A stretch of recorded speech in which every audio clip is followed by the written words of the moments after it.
یہ میری نفسیاتی فتح ہے جو مجھے سکون دیتی ہے۔ آپ بھی اپنے شوہر کے بند ضمیر پر بوجھ بن جائیں اور سازش کریں اس عورت کے خلاف جس نے آپ کا سکون چھینا۔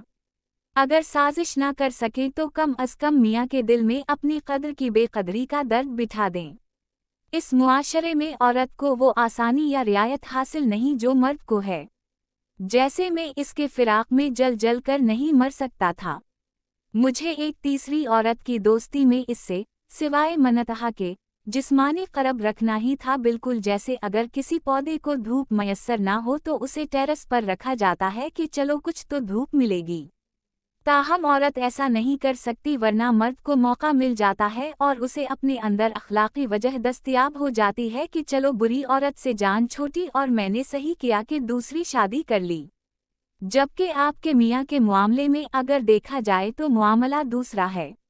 آپ کا راستہ خشک بھی ہے اور کٹھن بھی، مگر اب خلوص کو کاغذ کی پڑیا میں لپیٹ کر جلا دیں اور عقل مندی سے میسر موجود پتے کھیلیں۔